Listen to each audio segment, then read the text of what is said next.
What if I told you that Lamont Roach almost shocked the world with his fight against Gervonta Davis? Could it be that he was denied a victory?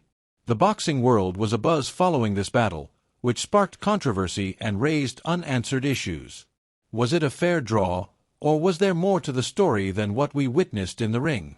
As fans, we understand how rapidly opinions can move following a major fight, but this one had a long-term influence. Let's look at what transpired and why some people still believe Roach was cheated. To fully comprehend the gravity of this conflict, you must first understand its context. Lamont Roach had been quietly establishing a boxing name, but his fight against Tank Davis would present a different level of challenge. Davis was unbeaten and feared by many for his powerful knockout power. Roach, on the other hand, was recognized for his great boxing IQ, ability to counterpunch, and composed manner in the ring.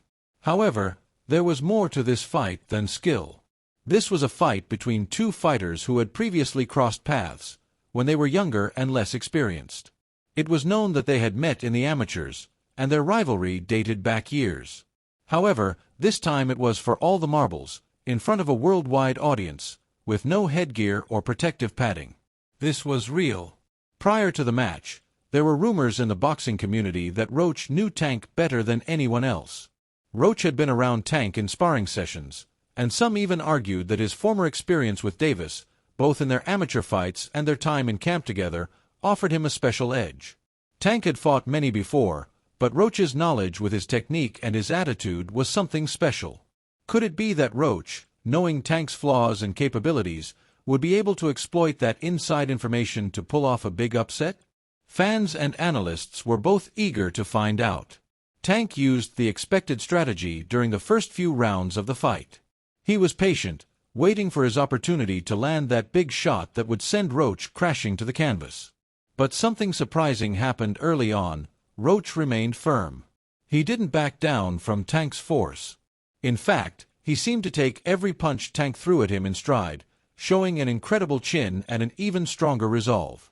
Roach's counterpunching was sharp, and for the first time, Tank seemed a little afraid of himself. Roach wasn't just taking punches, he was dishing them back. He was not intimidated. Tank appeared frustrated, and in the early rounds, the momentum seemed to shift in Roach's favor. However, the real turning point occurred in round 9. It's a moment that still sparks debate. Did Roach knock down Tank? The incident happened quickly. Tank took a knee, presumably pained, and then headed to the corner while the referee wiped his face. But was there a knockdown? Some fans thought so, and the way Tank reacted, sluggish and appearing dazed, added fuel to the fire. The referee didn't call it a knockdown, though, which left many questioning if the ref made the right decision. But what if the ref had counted it as a knockdown? Would this have affected the outcome of the fight? Some supporters believe Roach was robbed of that moment, which cost him the win. As the rounds progressed, Tank appeared to get increasingly desperate. The knockout that everyone expected didn't come, and Roach continued to challenge him with his unrelenting pace.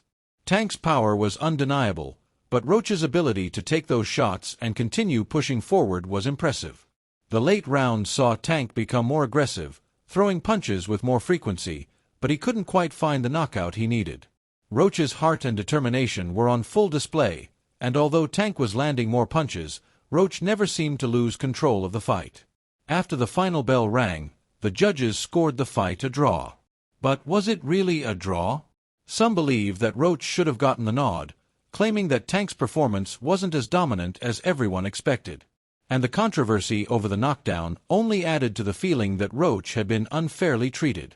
Roach's camp wasn't happy with the decision, and they made their frustrations known. Lamont felt like he had done enough to win, and many fans agreed.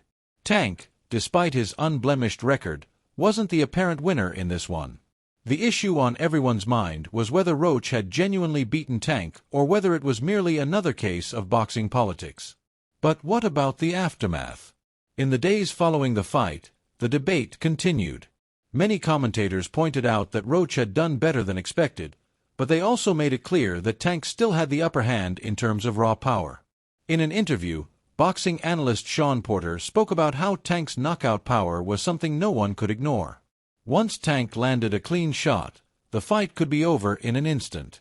However, he also acknowledged that Roach had something that could make things interesting: his boxing IQ. Roach knew how to avoid getting hit, and his ability to frustrate Tank with counterpunching was evident. Tank's camp wasn't without its own doubts, though. Some pointed out that Tank didn't seem to be really invested in the fight. It was evident that Roach wasn't merely a stepping stone to a higher payoff for Davis. Roach came to fight, and he showed it. But did Tank give his best effort? Did he take Roach seriously enough to avoid a potential upset? That's where the risk resides in boxing. When a fighter isn't genuinely tested, they may often get complacent. In this situation, some believe Tank underestimated Roach, allowing him to remain competitive longer than expected. While Tank's triumph, albeit a stalemate, was universally acknowledged, there was no disputing that Roach had shown something that night. His performance demonstrated that he deserved at the top of the division. Fans and commentators alike were talking about how well he had done, and many began to see him as a serious threat to other top fighters in the lightweight division. The rematch discussion swiftly began. What if they faced off again? Would Tank have the answers to counter Roach's style? Would Roach be able to adjust and make the most of his second chance? The boxing world was already anticipating the next chapter of this rivalry. Some even questioned if a rematch was required. Could Roach capitalize on this performance and go on to battle other great fighters, like Shakur Stevenson? Was Tank truly the fighter that everyone thought he was, or had his flaws been revealed? For Roach, the future appeared bright. He had demonstrated that he could compete with the best in the world, and it wouldn't be long before he had another chance at a big championship. Tank saw the fight as a lesson that things don't always go as planned, and that he needed to take his next opponent even more seriously. In the aftermath, Lamont Roach felt more confident than ever. He had taken Tank's best shots and refused to back down. Roach's experience, understanding of Tank's approach, and willingness to dig deep in the final rounds made him a dangerous combatant. But the question remained: could he overcome the controversy and demonstrate that he was the better fighter? Or would Tank come back stronger in a future rematch? The boxing world waited to see what happened next. Ultimately, the conflict produced more questions than answers. Was the ruling fair? Would Roach have won if the knockdown had been counted? Was Tank genuinely dominant, or did Roach steal the show? One thing is certain: this conflict will be remembered and discussed for many years to come. What happens next for both of these fighters? That is still in the air. But if this fight has taught us anything, it's that anything is possible in boxing. And who knows? Perhaps the world will be astonished again if these two face off for the second time. Tell me your thoughts on the fight. Was Roach robbed? Or did Tank demonstrate that he is still the top dog in the lightweight division? Please leave your thoughts below, and remember to subscribe for more updates on all the biggest fights in boxing. Thank you for watching.